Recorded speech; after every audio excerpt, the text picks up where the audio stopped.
नमस्कार, आपने देखना शुरू कर दिया है सबकी खबर और मैं हूं आपके साथ आयुष शुक्ला।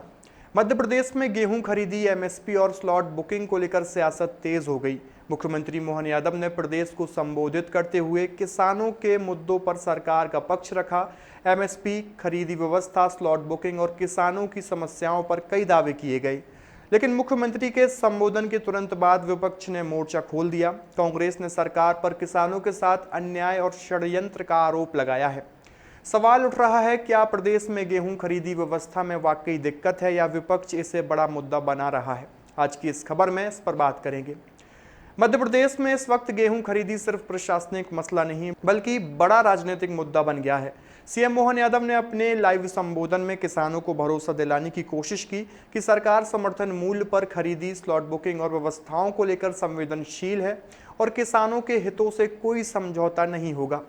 मुख्यमंत्री ने खरीदी व्यवस्था को व्यवस्थित और पारदर्शी बताते हुए सरकार के प्रयास गिनाए, लेकिन मुख्यमंत्री का यह संबोधन खत्म होते ही विपक्ष ने उस पर तीखा हमला बोल दिया।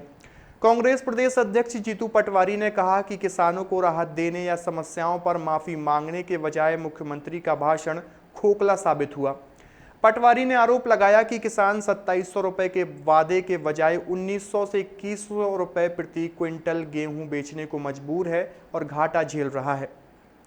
कांग्रेस का आरोप है कि एक तरफ प्रभावशाली लोगों का गेहूं बिना दिक्कत खरीदा जा रहा है, जबकि छोटे किसान स्लॉट बुकिंग, खरीदी केंद्रों और प्रक्रियाओं में उलझकर व्यापारियों के हाथ औने पौने दाम पर फसल बेचने को मजबूर हो रहे हैं। पूर्व मुख्यमंत्री कमलनाथ ने भी सरकार पर गंभीर आरोप लगाए हैं। उन्होंने इसे किसानों के खिलाफ चक्रव्यूह बताया। उनका आरोप है कि सरकार ने पहले बारदाने की कमी का हवाला देकर खरीदी प्रक्रिया देर से शुरू की, जिससे छोटे किसान मजबूरी में बिचौलियों को गेहूं बेचने पर मजबूर हुए। कमलनाथ ने सैटेलाइट सर्वे को भी सवालों के घेरे में खड़ा किया।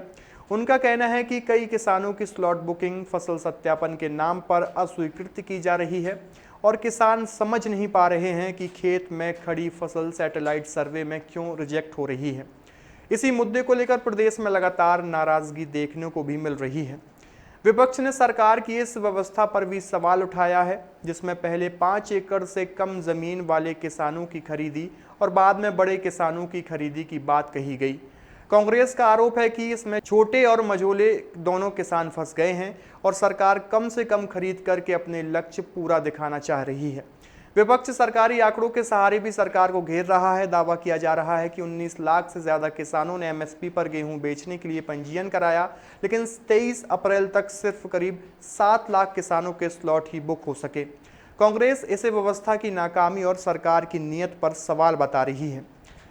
एक और बड़ा मुद्दा एमएसपी का है। कांग्रेस लगातार भाजपा के 2700 रुपए प्रति क्विंटल के वादे को उठा रही है और आरोप लगा रही है कि किसान घोषित दाम नहीं पा रहे हैं। विपक्ष कह रहा है कि सरकार को किसानों से माफी मांगनी चाहिए। हालांकि सरकार का कहना है कि विपक्ष भ्रम फैला रहा है और रिकॉर्ड खरीदी की तैयारी है। सरकार 100 लाख मीट्रिक टन गेहूं खरीद का लक्ष्य बता रही है, लेकिन विपक्ष कह रहा है कि उत्पादन इससे कई ज्यादा हुआ है और लक्ष्य सरकार कम बताकर अपनी जिम्मेदारी से बच रही है। यानी विवाद सिर्फ स्लॉट बुकिंग या एमएसपी तक सीमित नहीं, बल्कि सवाल पूरी खरीदी नीति, किसान भरोसे और सरकारी दावों पर खड़े हो रहे हैं। किसान पूछ रहे हैं कि अगर रजिस्ट्रेशन हुआ तो स्लॉट क्यों नहीं, अगर समर्थन मूल्य तय है तो खुले बाजार में कम दाम पर बिक्री क्यों हो रही है, और अगर व्यवस्था सुचारू है तो विरोध इतना क्यों। अब यह मुद्दा सिर्फ मंडियों या खरीदी केंद्रों तक सीमित नहीं रहा, यह सियासी लड़ाई बन चुका है। एक तरफ सरकार अपने मॉडल को किसान हितैषी बता रही है, दूसरी तरफ विपक्ष इसे किसानों के खिलाफ सुनियोजित व्यवस्था बता रहा है। आने वाले दिनों में यह मामला और गर्मा सकता है, क्योंकि रबी खरीदी के बीच किसान, सरकार और विपक्ष तीनों आमने सामने दिख रहे हैं। बड़ा सवाल अब भी वही है, क्या किसानों को वादा किया गया समर्थन मूल्य मिल पाएगा या खरीदी व्यवस्था में सचमुच बड़ी खामियां हैं।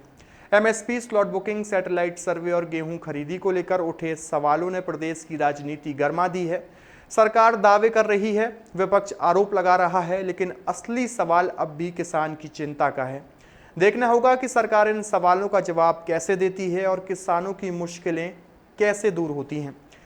आपकी इस पूरी खबर को लेकर क्या राय है, कमेंट बॉक्स में अपनी प्रतिक्रिया जरूर दीजिए और देखते रहिए सबकी खबर। धन्यवाद।